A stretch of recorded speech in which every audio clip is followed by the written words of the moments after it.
우리가 신앙생활 중에 중요한 것들이 있습니다. 그 중에 두 가지를 꼽을 수 있는데, 한 가지는 하나님과의 만남이고 다른 하나는 동행입니다. 만남보다 동행이 훨씬 쉽지 않은 것입니다.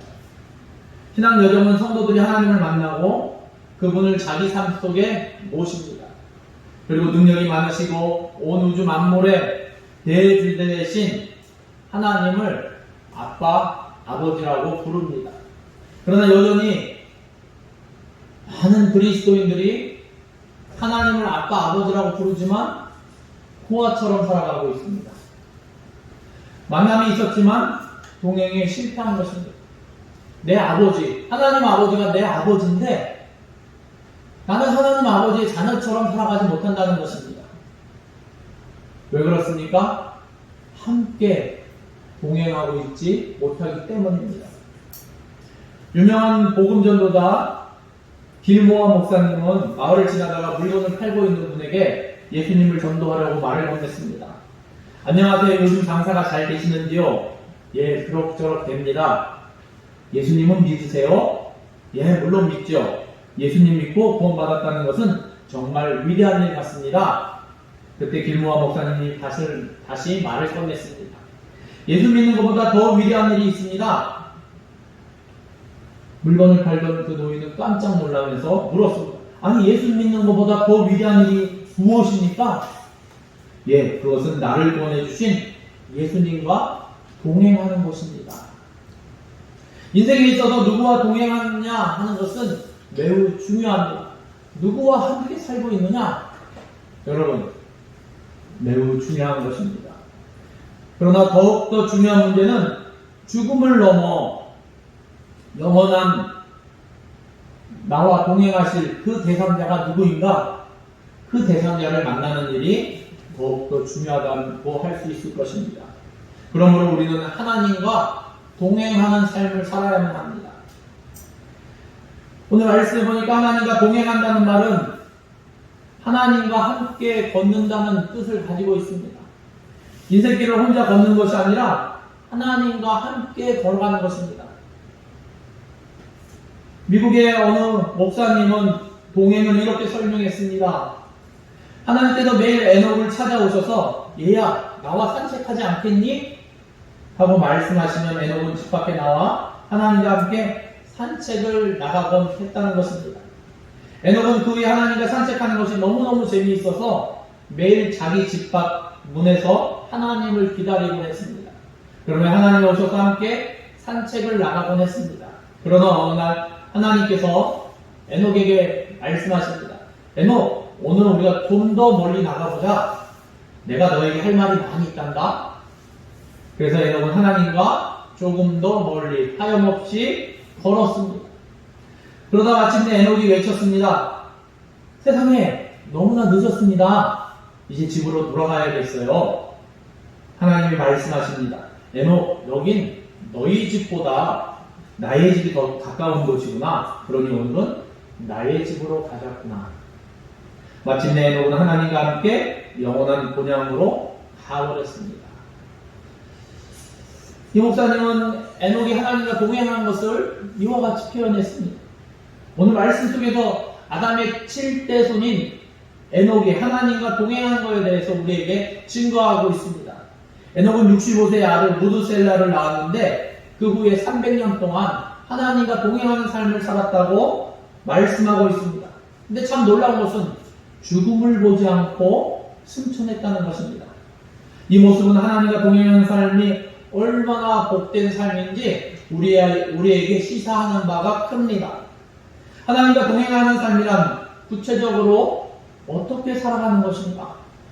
많은 사람들은 하나님과의 만남을 통해서 예수 그리스도를 나의 구주, 나의 하나님으로 고백하지만 하나님과 동행하는 삶은 서툴고 때로는 아버지라고 부르지만 그 하나님을 내 아버지처럼 생각하지 못하고 단지 나는 꾸온 보릿자루처럼 생각하며 생활할 때가 있다는 것입니다. 그렇기 때문에 하나님과 동행하는 사람은 과연 무엇인가? 첫째로 하나님의 뜻을 생각하며 살아야 한다는 것입니다.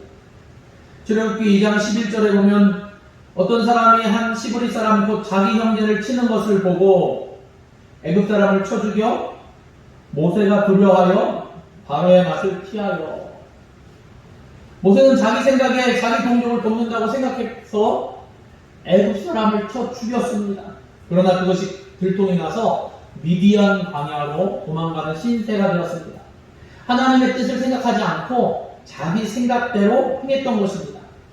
그 결과 그는 40년이라는 자기 인생을 허비하는, 우리가 잘 쓰는 말 중에 40년을 잃어버린 그런 결과를 낳았습니다.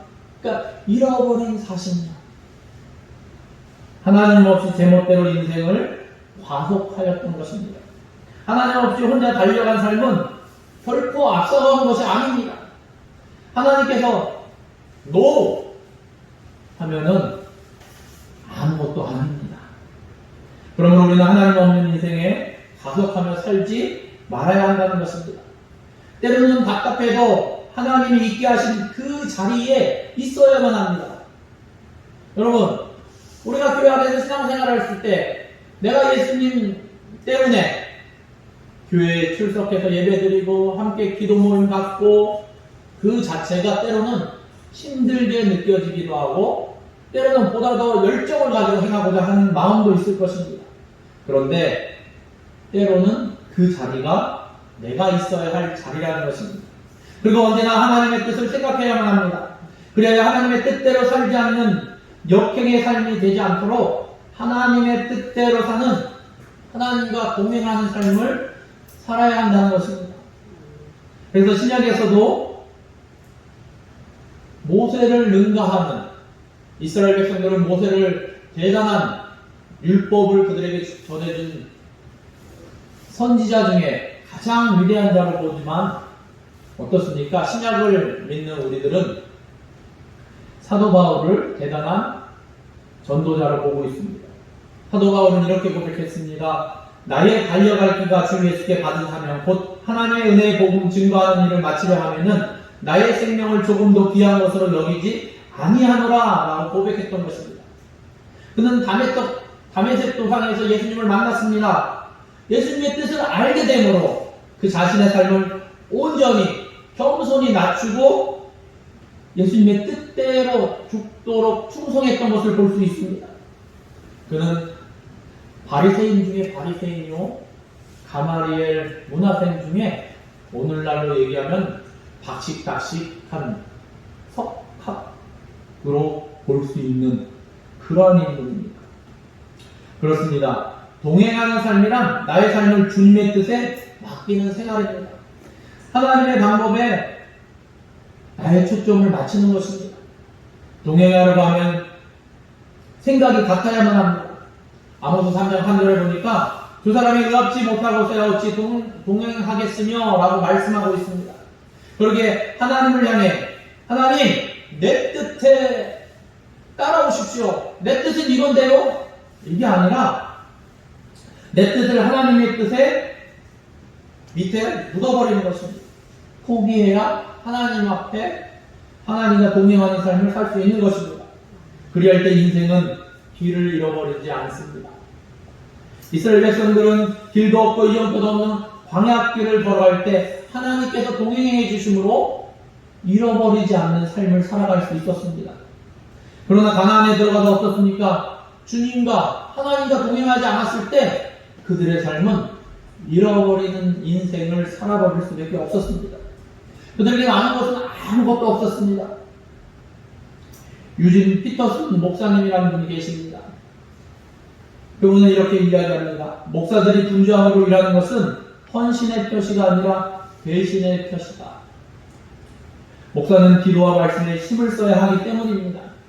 마찬가지로 성도들의 신앙생활도 말씀과 기도 가운데 하나님과의 교제에 힘써야만 합니다. 하나님의 뜻을 알고 그 가운데 순종하며 살아야 한다는 것입니다.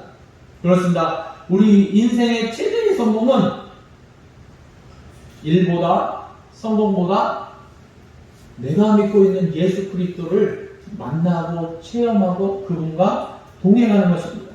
그리고 그분의 뜻을 알고 거기에 순종하는 것입니다. 기도할 수 없을 만큼 바쁘고 예배할 수 없을 만큼 바쁘고 말씀을 묵상할 수 없을 만큼 바쁘고 하나님 앞에 그렇다면 잘못 살고 있다는 증거입니다. 내가 기도하고 내가 말씀 묵상하고 내가 하나님 앞에 나와 예배하고 하나님 앞에 서 있는 것, 내가 주어진 일을 교회 일이건 세상적인 일이건 열심히 하는 것, 하나님 앞에서 열심히 하는 것, 그것이 하나님 앞에 잘 살고 있는 것입니다.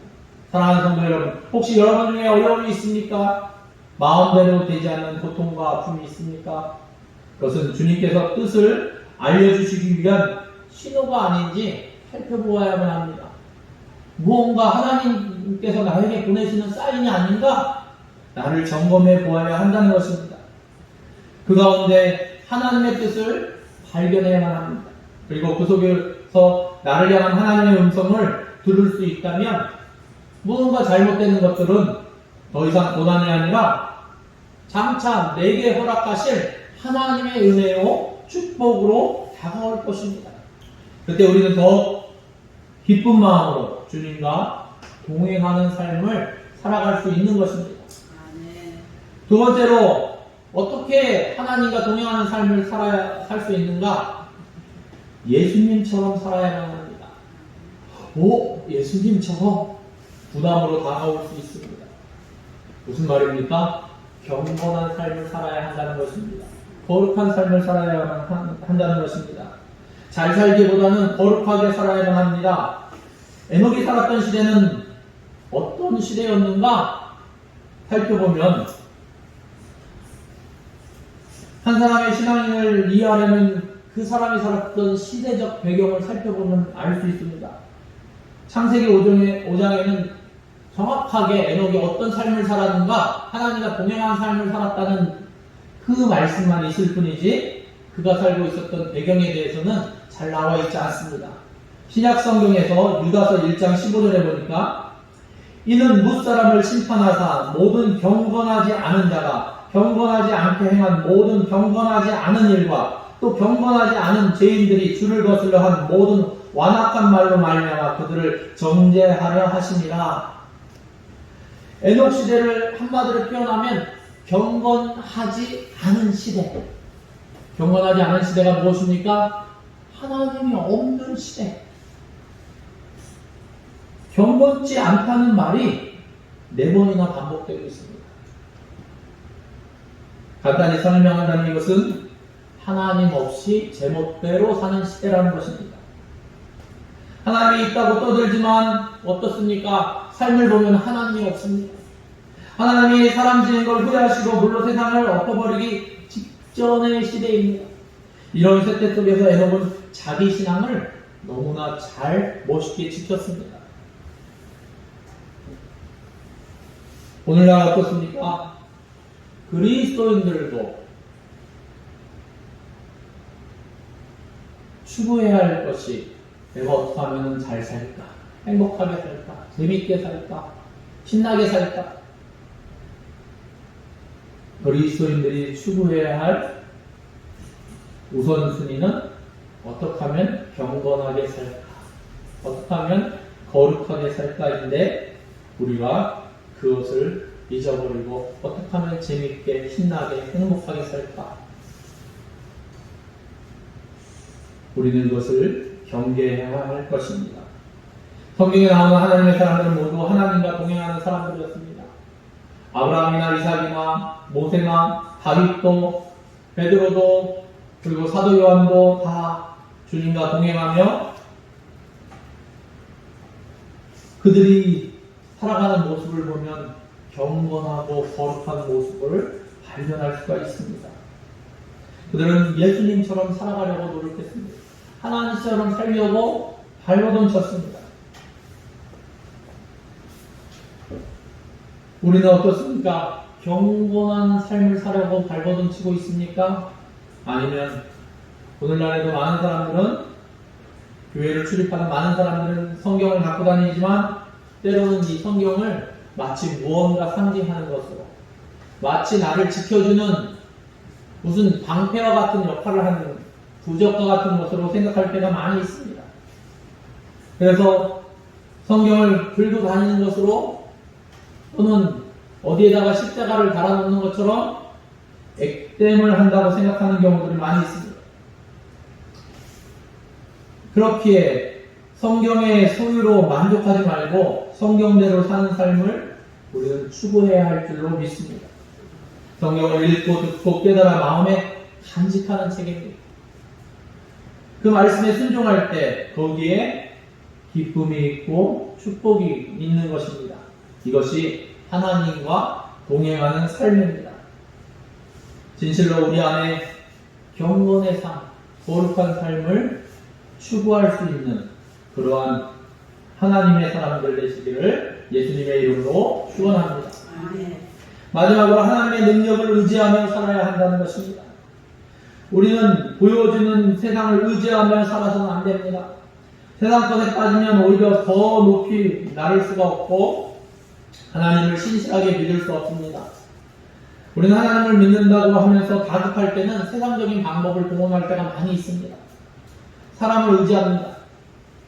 그리고 감정 따라, 기분 따라, 상황에 따라 어떻습니까? 믿음이 오르락 내리락 그때그때 다릅니다. 그러나 우리는 어떤 경우라도 하나님의 능력을 의지하며 살아야만 합니다. 하나님께서 붙들어 주셔야만 합니다. 그러면 부족해도 상관이 없는 것입니다. 부족해도 하나님께서 채워주실 것이기 때문입니다. 성경에 보니까 히브리서 11장 38절에 보니까 이런 사람은 세상이 감당하지 못하느니라 말씀하고 있습니다. 어떤 사람들입니까? 아브라함, 노아 이런 사람들입니다. 하나님을 전폭적으로 믿고 의지했던 사람들, 끝까지 주님과 동행했던 인물들. 에녹이 처음부터 하나님과 동행한 것은 아니었습니다. 성경에 보면 무두셀라를 낳은 후 300년을 하나님과 동행하며 자녀들을 낳았으며, 그러면 그 65년 동안은 무엇을 하며 살았을까? 65년 후에 비로소 경건한 삶을 살기 시작했다는 것입니다. 그러니까 무두셀라가 탄생하는 것을 계기로 어떤 결정적인 결단을 내리고 하나님 앞에 그가 하나님과 동행하는 삶을 살았다는 것입니다. 하나님께서 종종 자녀들을 낳을 때 이름을 통해 하나님의 뜻을 보여주시기도 합니다. 학자들은 추측을 합니다. 하나님은 노아 시대에 이 홍수의 심판을 에녹에게 보여주셨을 것이라고 추측을 합니다. 이 무두셀라라는 이름은 창을 던지는 사람이라는 뜻을 갖고 있습니다. 옛날 고대 부족끼리 싸울 때 그 마을을 정복하기 위해서 제일 문제가 되는 것은 마을 입구에서 마을을 지키고 있는 무두셀라, 곧 문지기가 창을 던지는 사람이었습니다. 그래서 적들은 창 던지는 저 사람만 없어지면 마을을 깨끗이 정복할 수 있을 터인데 생각하였다고 합니다. 그래서 무두셀라라는 이름에는 그가 죽으면 심판이 온다는 의미가 들어있습니다. 그가 죽으면 마을 입구에서 마을을 지키는 그가 죽으면 그 마을은 점령당하기 때문입니다. 에녹은 자녀 무두셀라의 출생을 통해 하나님의 심판을 깨달았을 것입니다. 그리고 전과 달리 즉시 하나님과 동행하는 삶을 살게 된 것입니다. 삶을 고치고 하나님과 올바른 교회를 맺는 동행의 삶을 살아간 것입니다. 그리고 하루도 빠짐없이 하나님이 에녹을 데려가시는 그날까지 하나님과 동행의 삶을 살았습니다. 그리고 무두셀라는 969세까지 살았습니다. 이 무두셀라가 죽던 해 노아의 나이가 600세가 되던 해였습니다. 그리고 그때 정확히 하나님께서는 이 인류를 물로 심판하셨습니다. 300년 동안 하나님과 동행했던 에녹이 62년은 65년은 무엇을 하며 살았을까? 어쩌면 다른 사람처럼 그냥 자기 마음대로 살았는지도 모릅니다. 아니, 더 무기력하게, 더 거칠고, 더 죄악스럽게 살았는지도 모릅니다. 그렇지만 에녹은 그런 삶을 65년으로 끝낼 수 있는 결단력, 믿음을 받았다는 것입니다. 평범해 보이는 일을 신앙의 전기로 삼는 결단력, 계기를 삼는 것, 신앙의 전환의 계기로 삼는 것, 그것이 에녹을 믿음의 거장으로 만들 수 있었던 것입니다. 신학자 나인 홀버 리버는 이렇게 이야기합니다. 심판이 있다는 것을 믿는다면 사람들이 마음대로 살지 않았을 것이다. 여러분 어떻습니까? 주님이 다시 오신다는, 주님이 심판하신다는 그 말씀을 믿습니까? 주님의 심판이 있으면 이 폭염 가운데, 무더위 가운데 우리는 덥다 앉아있어도 아무 생각 안 나고 온몸은 땀으로 뒤덮는 경우가 많은데, 심판받아 지옥 간다면 거기서는 과연 어떻게 버틸 것인가? 저 개인적으로 생각해보고 참 끔찍하겠다. 이 무더위도 제대로 견디지 못하고 허벌레 하고 있는데, 심판이 있음을 믿는 삶은 세상과 벅하기보다는 하나님과 동행하는 삶을 살아가게 됩니다. 하나님과 함께하는 것을 기뻐하고 그것을 좋아하고 하나님과 함께 일하는 것을 즐거워합니다. 여러분, 가장 위대한 신앙은 바로 하나님과 동행하는 신앙입니다. 오늘 여러분의 삶은 어떠하십니까? 주와 함께 어디든 가며 살기를 원하십니까? 아니면 주님과 더불어 살기를 원치 아니하십니까? 얼마나 오래 사느냐가 중요한 것이 아닙니다. 그리스도인이 주님과 동행하지 못한다면 그 가운데는 주님과 함께하는 기쁨에 대한 간증도 없을 것이고 하나님 앞에 영광도 돌리지 못할 것입니다. 하나님을 기쁘시게 해드리고 싶다면 마치 부모가 없듯이 고아처럼 신앙생활 하지 말고 하나님을 아버지라 부르며 하나님 앞에 더 가까이 나가며 그분과 동행하는 삶 사시기를 예수님의 이름으로 축원합니다. 가장 위대한 인생은 하나님과 동행하는 인생입니다. 우리 안에 이러한 가장 위대한 믿음을 지닌 만남 그리고 동행이 있기를 예수님의 이름으로 축원합니다. 기도하시겠습니다. 하나님 감사합니다. 하나님과 동행하는 삶 살아가기를 원합니다. 나는 영적 고아가 아닙니다. 나는 고아처럼 살고 싶지 않습니다. 주님은 나와 함께 하십니다. 나는 혼자가 아닙니다. 하나님은 나의 아빠, 아버지 되십니다. 진실로 내가 하나님의 자녀답게 살아갈 수 있도록 인도하시고 주님과 동행하는 삶 살아가는데 부족함이 없기를 원합니다. 하나님, 있는 듯 없는 듯 신앙생활하는 것이 아니라 하나님, 제가 여기 있습니다. 하나님, 제가 하나님 편에 서고자 하나님과 동행하고자 합니다. 고백하며 나아갈 수 있도록 하나님 우리를 주장하시고 다스려 주시옵소서.